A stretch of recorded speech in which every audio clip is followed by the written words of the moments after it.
everybody, it's Norm from Tested. And it's Jeremy from Tested. Now, you may know us from our weekly technology podcast, This Is Only a Test, where we have a regular segment called the VR Minute, in which we discuss virtual reality, augmented reality, because we're both very passionate about this emerging technology. It's one of our favorite segments. So we are breaking that segment out into a new regular show, and this is its first episode. We're calling it Projections.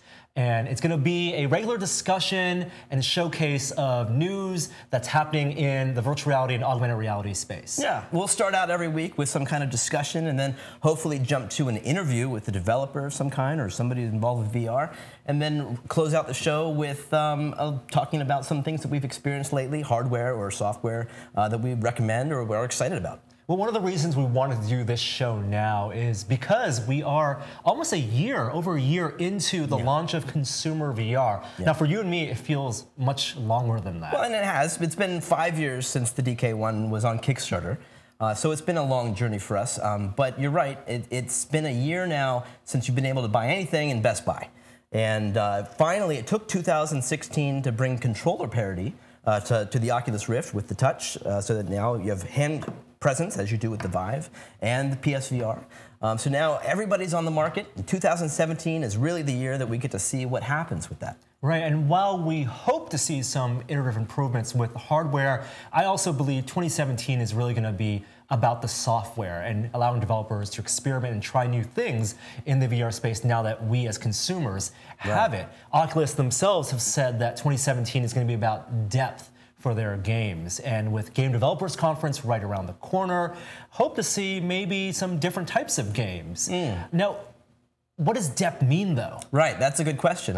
To me, it means a longer experience, or at least the ability to spend more time in the game, replayability. A lot of the multiplayer games that have come out this past year, they have great production values, but games like Rip Coil or Dead and Buried, there's just not the installed base yet to assure that you can experience the promise of the game, because often you're waiting for people to join you so long that you might just exit the game because there's not enough people in line to join your game. So you don't get a chance to really fulfill that experience. So whereas a single player game, you can jump in anytime.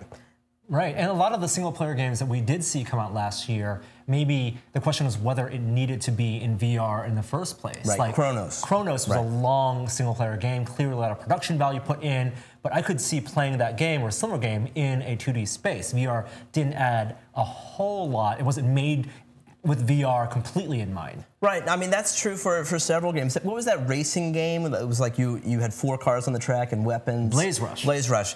I mean, that's a perfect example of the same thing. Now, not to diss on Blaze Rush or Chronos. I mean, a lot of people love those games, and what they proved was that VR brings an immersion even to that kind of gameplay. But it doesn't necessitate the VR experience.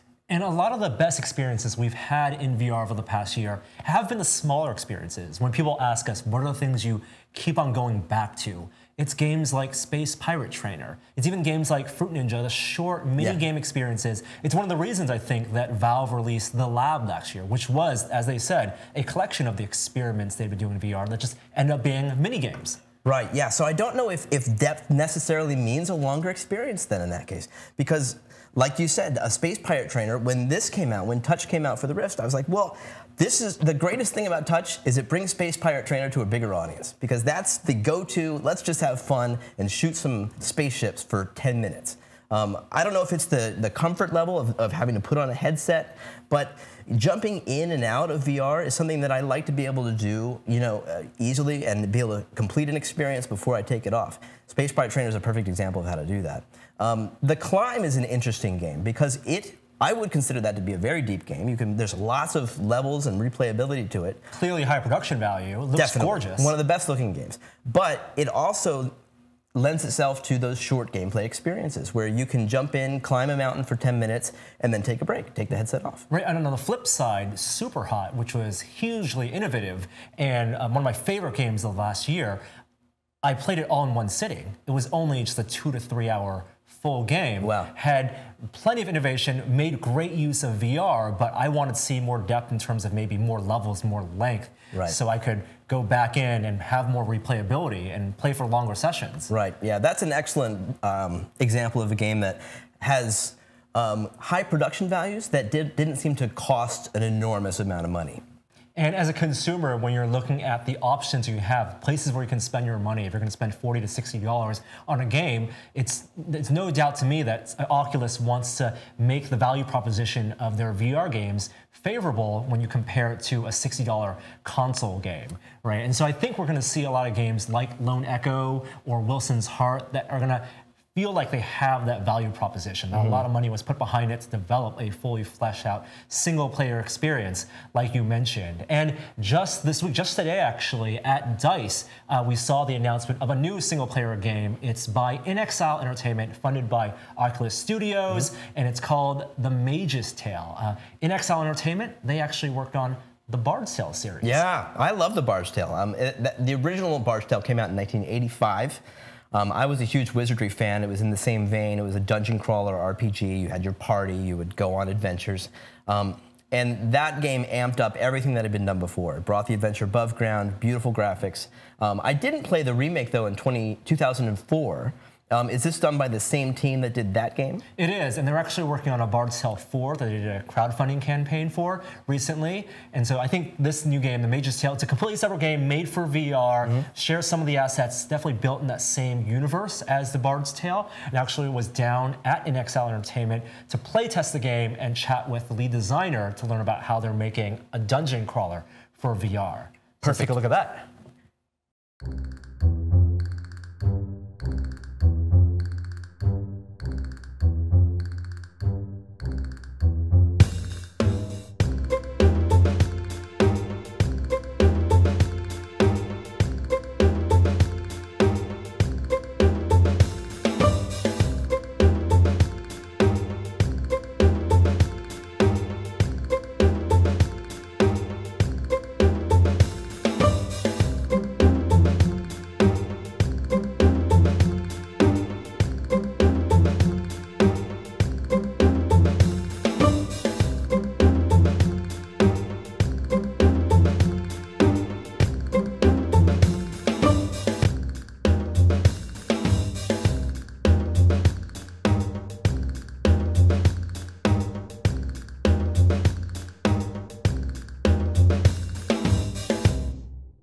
So in Mage's Tale, you step into like the shoes, and they're probably pointed shoes, I think, of a apprentice magician who's studying under Mage Alguin, and he's been kidnapped, and it's up to you to sort of master the magical arts on your own and rescue your master from like the fiend Mage Galfroy. So in this game, it's super kinetic. You're pulling spells out of your spell menu. You're like wielding raw elemental power, real-time combat. So you're fighting goblins and necromancers, suicide bombers and wizards, and this huge cast of beasts that Galfroy is sort of summoning in your way to stop you from saving your master. We really took a big focus on being able to manipulate objects with your hands. We wanted to take control of, or take advantage of the touch controllers really as best we could. So there's a lot of like cranking, a lot of like little odds and ends. You're gonna find a lot of really silly little items that have no purpose other than to be fun, which is really one of the strengths of the touch, is just being able to play with objects in your hand, being able to juggle, being able to just like throw objects at enemies, being able to manipulate like cranks, levers. inXile has this really illustrious history of dungeon crawlers, being like sort of the breeders of the Bard's Tale series. We started from the position of we want to take the dungeon crawler to the next level, and VR just seemed like the perfect fit. Before, you were seeing everything in 2 dimensions, but now you really get to, rather than just like turning to your left and like pressing that brick, you're like looking under objects, you're manipulating items with your hands. Dungeon crawlers try and make you feel really claustrophobic. They try and make you feel like you're in this alien space and danger's right around the corner. And with things like 3D sound and the head-mounted display, we get to amplify all of those elements we've been trying to perfect in the 2D space, and 3D just serves it so perfectly. The way like sounds echo off the walls and you can hear things in the distance. The way when a trap sets off and it curves right in front of your face, and that sense that you can actually like dodge those pendulums and like get out of the way of those arrows allows us to really assail you in these really aggressive ways, and you feel like you're in control. And as you get better at the game, you really start to feel like a real wizard, and to some extent like a real ninja, because there are elements of like dodging, and like that the entire body play really comes into it. And we just felt that that just meshed with the genre so well. Every time you step on a spike trap and they literally come up into you, it does make you feel a little like you've been, I don't want to say violated, but like that is sort of something that we're going for. Like these, It's in your personal space. yeah, it's in your personal space, and it really takes it to the next level. So as you're like delving through these dungeons, we've hidden secrets like behind every corner. So like every wall is worth inspecting. Some walls can be knocked down. Sometimes there'll be secret hidden like depressive bricks you can push in to like reveal hidden entrances. There are these things called magic mouths that deliver these like super cryptic riddles that help you unlock these like magical puzzles that we built into the game. So you go through 11 levels in our game, and that's not including like the mage's lab and the main menu and things like that. You delve through these like really ornate crypts that have these very like necromantic tones to them. And you go through, which is the creepiest and one of my favorites, is the Ruins of the Charn, which is like this living dungeon that's been like sort of like grown to the needs of this like ancient race. You'll see a little bit of it, but it's very squishy and very alive, and even like the act of opening a door makes you feel a little guilty. There's a lot of physicality that you can Yeah. get with VR, and I would imagine that also applies to the spell casting and the way you interact Yeah. with the world. So, So what are the ways you can interact with the Yeah. world?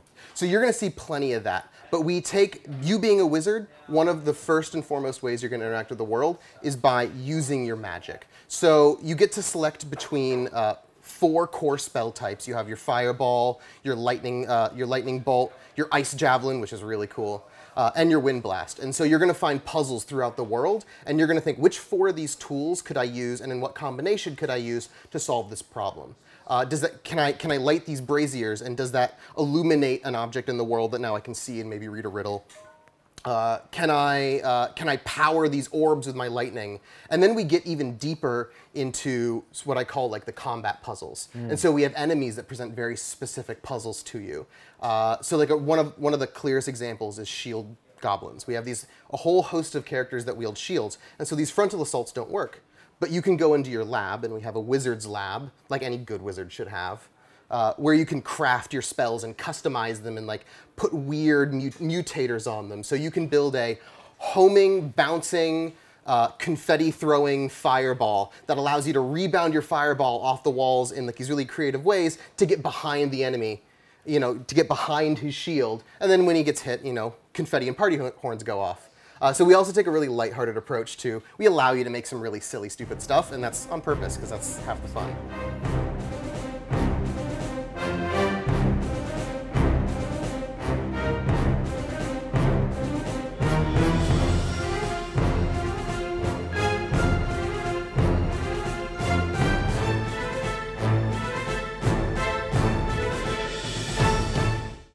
Sign me up. It looks pretty cool, right? Yeah, I mean, I think dungeon crawlers, we're all nerds, right? I mean, we all love that fantasy environment. I think that that's a natural fit. The casting of magic has already been proven to work well in games like Unspoken. And also Waltz of the Wizard, Right. which has that crafting element. I think the adventuring through a dungeon, we saw that in a game like Vanishing Realms.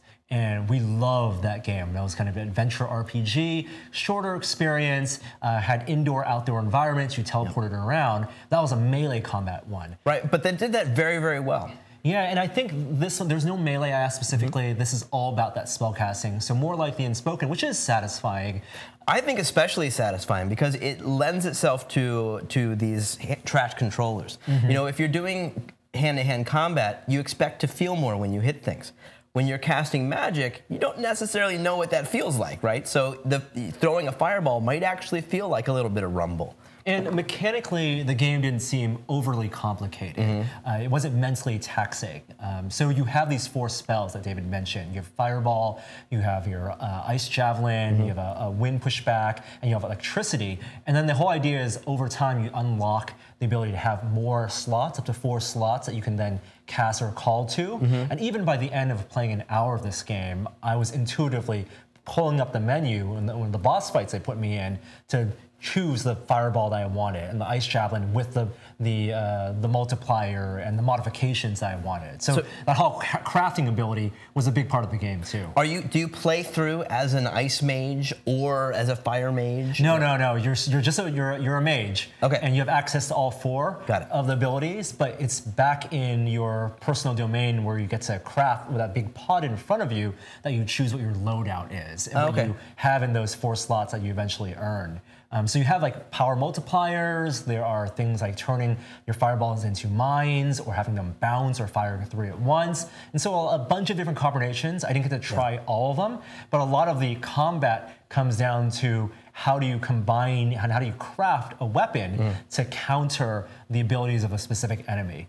So the enemy you saw me fighting at the end there was kind of like a wizard teleporting around, and they would adapt to the type of weapon I was using. So if I would throw fireballs at them, they would then build up a resistance, and I have to change it up and throw ice or find the weak damage point. Got it. Essentially. So moving through the world. Yeah. This is probably a topic we're going to talk a lot about on this show.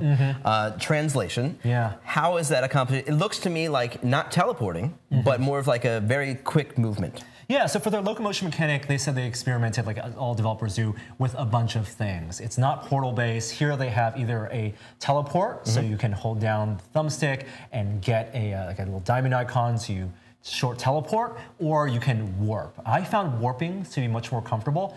Warping and then snapping left and right. You can, of course, turn physically if you want, but I think a lot of Oculus games really want to be designed so you can play front-facing without necessarily a 360 camera setup. Right, that's the Oculus default setup with the 2 cameras, front-facing.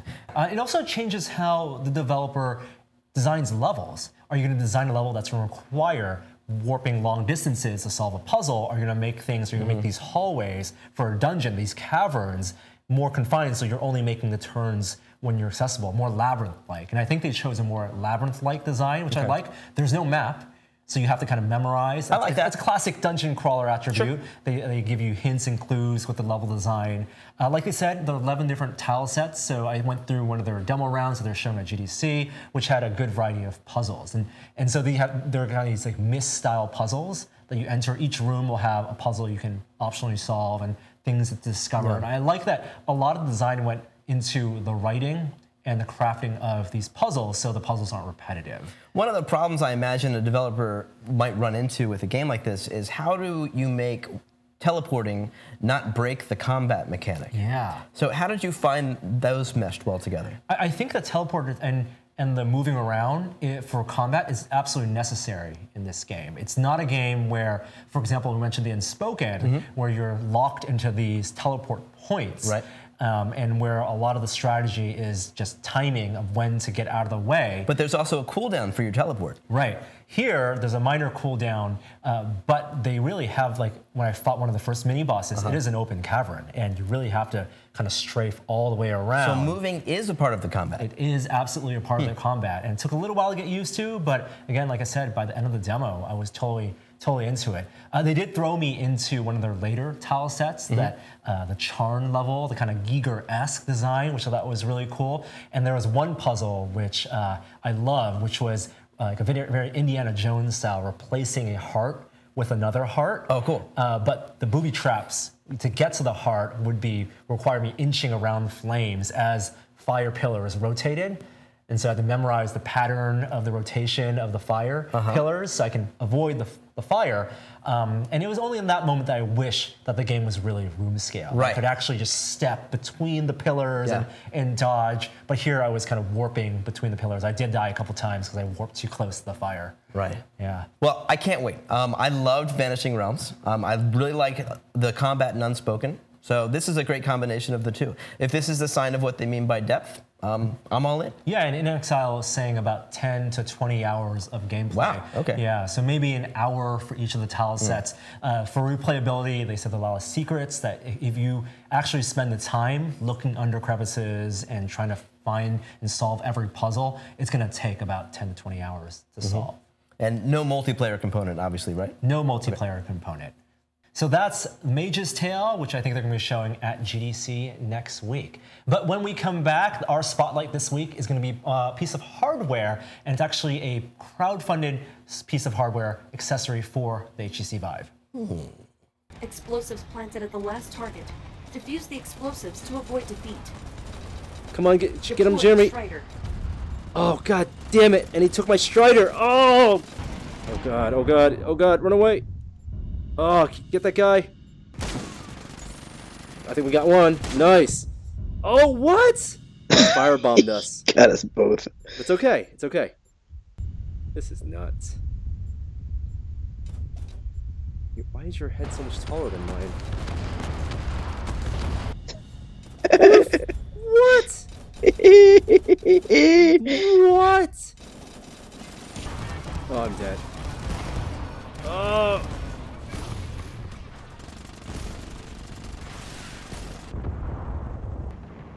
I'm going around him. Shield dome ability. They'll never charged suspect and it. ready. We have lost this battle, but not the war.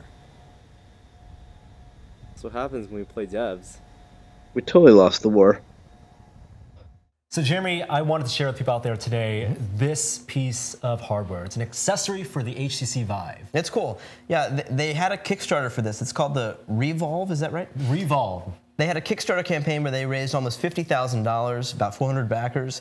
And the idea is it helps relieve some of the pressure that wearing the Vive places on the front of your face, right? Yeah, so one of the criticisms we had of the HTC Vive is that it wasn't as comfortable to wear. Their head mounting mechanism, which was a loose, kind of a less rigid strap than the Oculus or the PSVR. Well, more like the Oculus development kits than the final product, yeah. Put a lot of the weight in the front Yeah. of the headset, where it sat on the nose a little bit too much. The PSVR, of course, is more of a headband around the top of your head that you can then push the lens in and out. And then the Oculus Rift has more rigid straps on the side that also stretch and tighten. Yeah, the PSVR actually is one of the heavier headsets, but it's deceptive because it doesn't feel that way. That's right. Because of that rigid structure, they showed that if you place the weight in the right spot, it's actually a comfortable experience. And while HTC is going to release their own deluxe audio head strap this year, we don't know what time or what the price is going to be. I think it's really interesting that this Revolve Kickstarter is trying to tackle that problem. So the design here actually looks a lot like the PSVR design, in that the weight sits on the back of the head and where these foam pads are, and also on the top of the forehead, not on your eyes. Almost no weight goes on your eyes. So the way it attaches to the Vive headset is where the head strap's attached. There's a metal loop in there, so you can easily remove your regular strap from it. The elastic strap. The elastic strap. And then in their 3D printed prototype, the loop goes in, and they have a clever mechanism that locks it into place on both sides. And then what's actually really interesting is they designed it to flip up. So it's a really cool feat of 3D printed engineering, because you can press here, and then the whole thing goes up. And it stays there. And it stays there. Cool. So when you put it on, you don't actually have the headset right in your face. That's sort of like the PSVR, isn't it? The PSVR goes directly outward. Right. This one is more of an upward swivel. So to show you how it fits on, in the back there's a piece of articulated padding here that goes, and it pushes against the back of the skull. Yeah. And you can see now that the other pad is on the top of my head, not on my face. And so right now, I'm feeling the weight in the back and on the top. It's not using any of the, any tightening on the side straps here. Right. It's just resting No, it's there. not even touching you. Yeah, not touching me at all. That's just holding in place, and then you push that button, and it comes over my face.